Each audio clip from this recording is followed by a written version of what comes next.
Vous informer, c'est notre devoir, messieurs, dames. Bonjour ou bienvenue. Dans ce nouveau numéro, nous sommes toujours tous à pour la Kosola Nabino, Matali et Kolo Congo. L'actualité de Kosola, vraiment, je suis Doriane. Na chaîne Nabino Télédrone, Tokosola Matali, situation sécuritaire et Mboka Nabiso, Tokosola Matali, audit et fichier électoral, Tokosola Maibeli à travers cette émission. Tozalina honorable Mike Issem, Padali exécutif ya Funa, mais Nazanga mon côté, Tozalina ba confrère, Mosusunde Tokosala émission et Longo. Je dis bonjour à Papa Serge. Bonjour Doriana, bonjour aux fidèles internautes oyo bakolandaka biso wabino mosaleli molobeli na singa ezali Serge Mabobo pour le compte ya Safosi Télévision, la télévision de l'Aigle. Toza ana honorable pour quelques préoccupations, quelques questions d'éventualité, d'actualité netokomeka muke ko solola na ye vraiment. Là, je passe le micro à mon confrère. Merci, merci Nabandeko Balandino surtout au Baolanda. Biso partout dans le monde entier.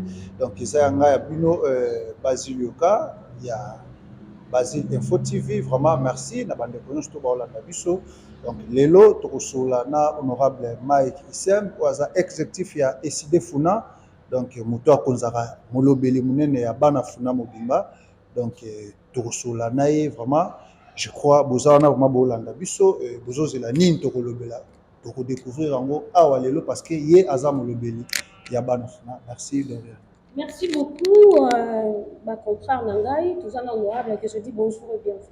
Oui, merci beaucoup, mesdames et messieurs les journalistes. En tout cas, merci pour l'invitation.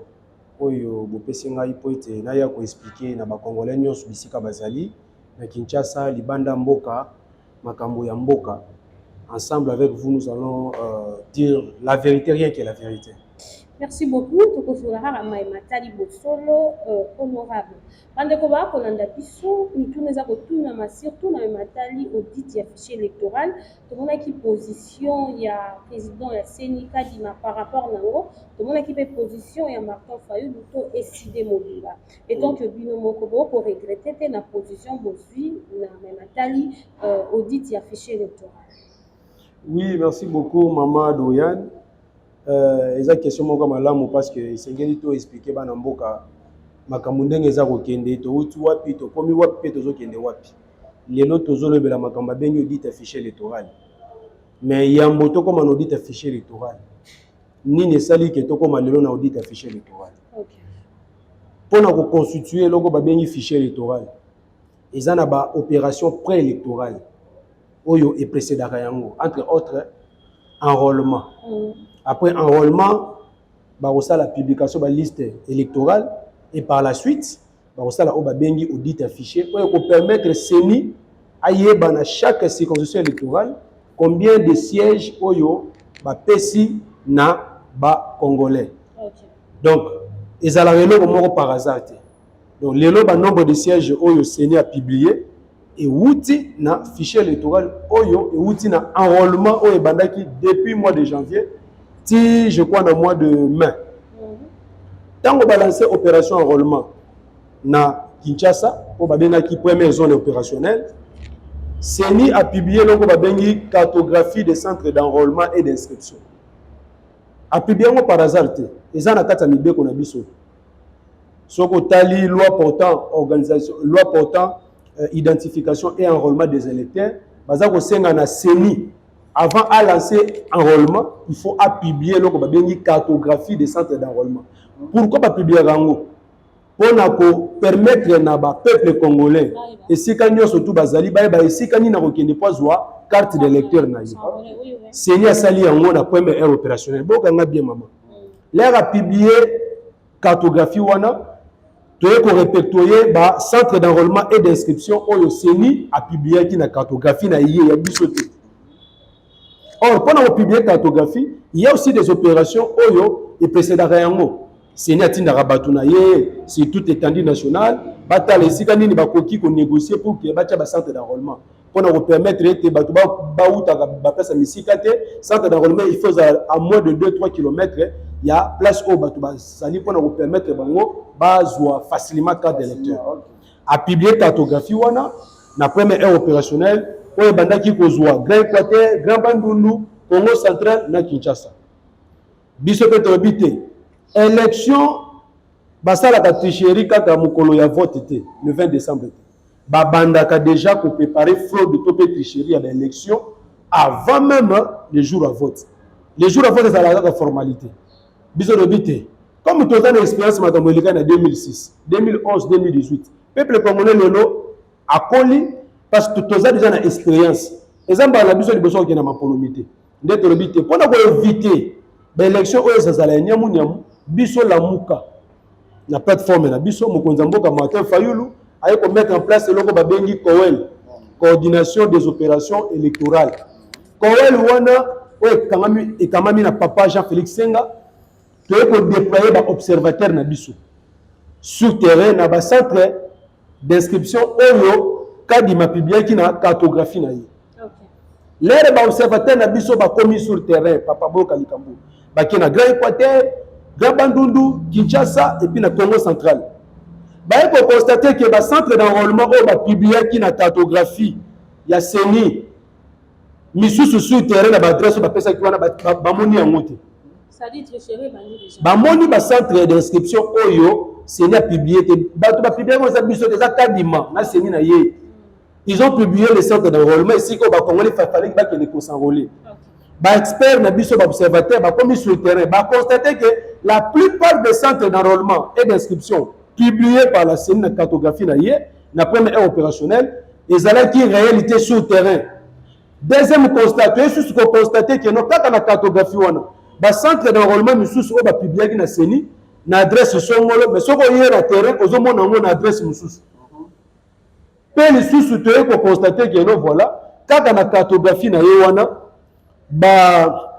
ba centre d'enrôlement, ba nombre oyo alobaki ya kosala ba centre d'enrôlement, ce ne sont pas le même centre d'enrôlement oyo to mona ki sur le terrain. Parce que un centre d'enrôlement elle a qui lokola donc elle a qui équivalent à une machine d'enrôlement. Pour ne permettre tout ça la statistique to yeba senya somba ki ba machine boni parce que tout na qui est déjà aux autres enrôlement au sombeli biso ba machine boni après ça biso nombre de machines oyo ya somba ki te.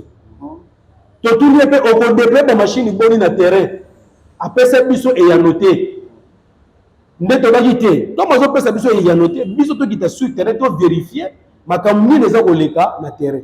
On va d'abord constater biso on a c'est-à-dire la publier cartographie na ye to comme on a que non, ba centre d'enrôlement mingi ça la quitté. To zu ba kombo ba adresse wana et si ka o le centre d'enrôlement songolo pa na référence na ngo to répertorier ngo nyonso. L'air est comme une opération d'enrôlement proprement dite, tu peux déceler encore d'autres irrégularités sur le terrain. Mais malgré wana okena ipe ko s'enrôler. Non mais Moutaliboso a kenaki ko soit cadre d'enrôlement avec le président Martin Fayulu dans le mois de janvier. Quand vous constatez que les irrégularités zali déjà oui. Avant que tu kende na enrôlement. Réaction na bino. Bo décriaki to bozala ko zela bo komati na ba moment oyo to komi pour bo décrier pour. Non papa mais quand elle a sali 4 rapports. À chaque étape, tu as un rapport à mi-chemin, à mi-parcours. L'air a lancé l'opération d'enrôlement. Sur base de la cartographie, tu as décelé les irrégularités. Tu as le premier rapport na biso, na janvier. On a retourné dans le cas d'Imagino, voilà. Tu as la cartographie, le centre d'enrôlement sur le terrain, ils ont appuyé, ils ont parce que la référence dans l'autre, tu as cas d'Imagino répond de biso. Tu as su comment on a opération d'enrôlement proprement dite. Tu peux comprendre que la machine au cas de déployer sur le terrain, et ça une machine inefficace. Et c'est ça une machine comme c'est un coopérant, il est allé coopérer, je ne sais pas avec qui. Il y a une machine à bilocos. Il y a un l'air de pour ça l'enrôlement. La machine au bout de 3 mois. Les cas de lecteur, on va peut-être ça dit comment ils étaient Moutou azana tas d'électeurs, mais comment ils étaient ni elongé ça alors qu'il doit aller voter en décembre 2020 akokende voter ndenge nini na décembre 2023 parce que aza na carte na ye ebungi te mais elongeza te comme eza te. Toye kotala maintenant comparativement na bakarte oyo tozwaki liboso bakarte wana ti lelo ezali tuna bato FCC bakendaki na enrôlement te bokomona ete bakarte na bango ya kala ya 2017 oyo ndanga apesaka biso ti lelo elongi na kombo ezali mais boni Kadima ayeli biso bakarte d'abord une très mauvaise qualité de carte ezowumela te et à chaque fois qu'on constatait ça on faisait des rapports à mi-parcours et par rapport na biso nyonso ya Kowel tobanda kiki ko transmettre yango na CENI ayebi yango très bien siko eko sala kete eko constater maintenant ba irrégularité on tobanda déjà ko dénoncer déjà que non Kadima bandi ko préparer fraude parce que fraude ba préparer yango à partir ya enrôlement. Pourquoi? Parce que dans l'enrôlement on a l'air à faire voter ba électeurs c'est-à-dire ba mineurs, l'air à faire enrôler ba militaires, ba policiers, c'est-à-dire des personnes qui n'ont pas qualité d'avoir des cartes d'électeurs ou bien de voter. Tu as constaté que non, il y a eu des policiers au Kadima enrôlés qui bango, ba mineurs il y a 5 ans, 6 ans au Kadima enrôlés qui bango, enrôlés même comment dirais-je, c'est-à-dire ba policiers.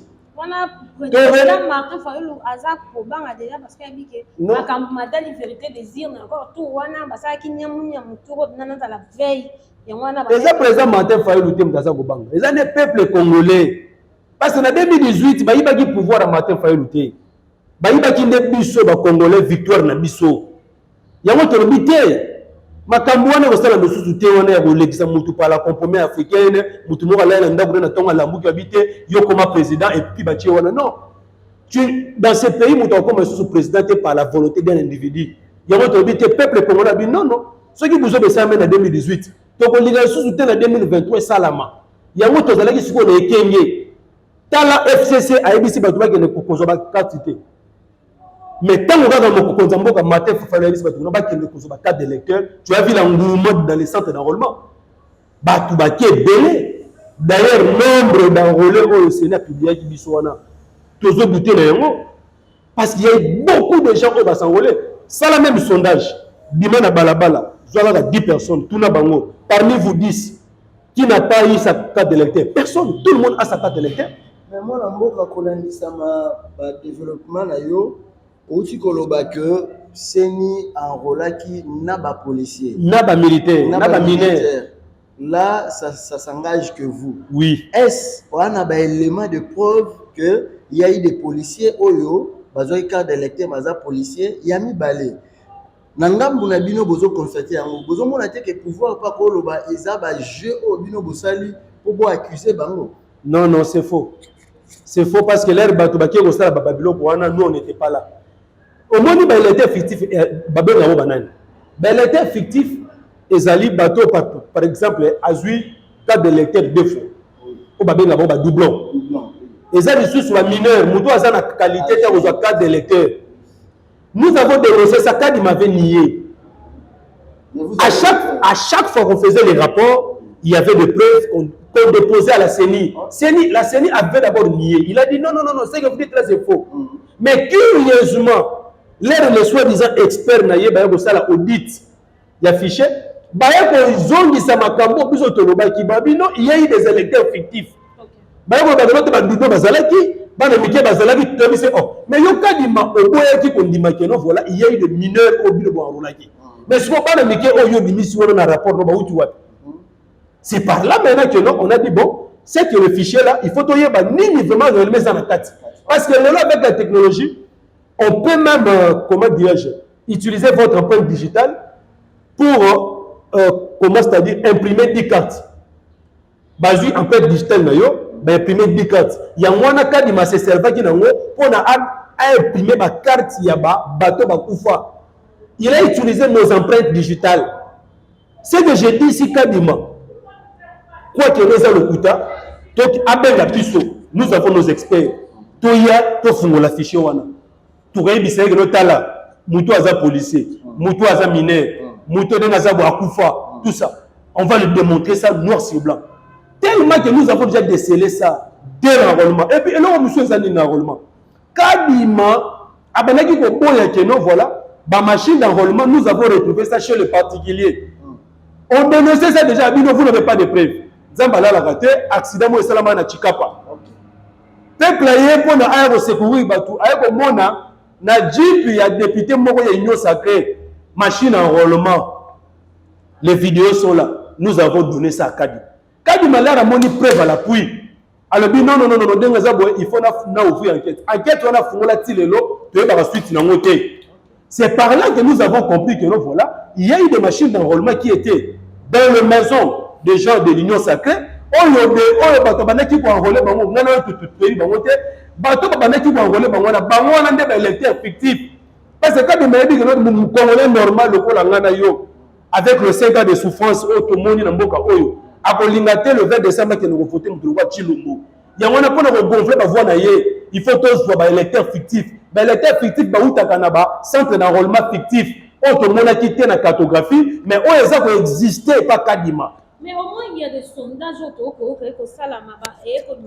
président Fachi Beto, le président de la République, à 60%, côté sondage 80%. C'est-à-dire que moi, 80% en réussite. Mais quand tu dis que peut-être tu vas voter, dans le sondage, on a fait que. Maman, d'abord, votre roi Chilombo, tu as besoin de bébé, tu as une élection à Olekate. Ataboche et Bembela yé candidat, il ne va pas être élu. Un Congolais normal. Où il y a la réalité de l'Amboka à voter Moutouka Chilombo. D'abord, à voter sur base de quel programme de gouvernance. Ils n'ont pas un programme. Benga Moutenyo, ça fait lancer des Fiona. Yébissa Bisso, besoin qu'il y ait une élection. Quel est votre programme de gouvernance? Mais Bisso Bato Bazo Bagero, voilà, nous ne sommes pas prêts pour les élections. Nous avons adopté le congrès de juillet 2022 na Kisangani. Programme de gouvernance Yangoyo, manifeste de Kisangani. Autre repère ça va na Congo, police Bangoto voilà programme de Bisso Yangoyo. Ceux qui le notent aux effectivité à pouvoir, tout ça. D'ailleurs, Bisso de Ezawana, ceux qui font la légilo, ceux qui le notent aux pouvoir na Bisso. Après 6 mois, il n'y aura plus de sécurité à l'Est. Le programme est là, mais ils n'ont pas ça. Si on retourne, quel est votre programme? Oh non, la vision du comment? Quel est votre programme? Oh, l'Union sacrée. L'Union sacrée, c'est quoi? Vision Chilombo. Chilombo, c'est quoi? Union sacrée. Et puis, ce qui est grave, si on retourne l'Union sacrée bien, et ça va moboutiste, on va se transformer en kabiliste. Aujourd'hui, ils sont des tisséguédistes. Tant que l'on a un seul tisséguédiste que tu connais, qui est président d'une institution. Comme on a présidence de la République, c'est le Parlement. Ce sont des moboutistes et des kabilistes qui sont là. Nous avons ici président Martin Fayulu pour la candidature parce que Bamsous Balongwe parce que le président a quitté la candidature, il y a binonyo surtout cadre, il y a parti. Oui, c'était la décision. Non, d'abord Kobangi ça c'est trop fort. La minute où il y a des bangi sabango. Parce que bah dit que ceux qui ne l'ont toqué dans ma ponami, il y a solo des élections crédibles avec un fichier fiable. Moutarozala élu à plus de 90%, c'est Martin Fayulu. Si en 2018 on l'avait élu à 62%, mais en 2023 Martin Fayulu aura plus de 90% et Moutaroyana Simanaye a 4%, 5%, et puis on a Chilombo. Dans l'élection crédible, parmi les 5 premiers candidats, Chilombo ne sera pas là. Il y a un autre qui bouille. Comme tout le monde clair était l'audit affiché oyo. To sengi na seni, abengi c'est la biso ba expert.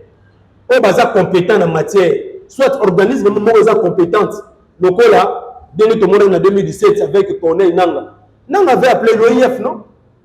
L'audit, nous on a participé à l'époque. Et on avait décelé 10 millions d'effectifs. C'est grâce à l'audit du fichier électoral. Et qu'on permet de suivre biso, les partis prenantes.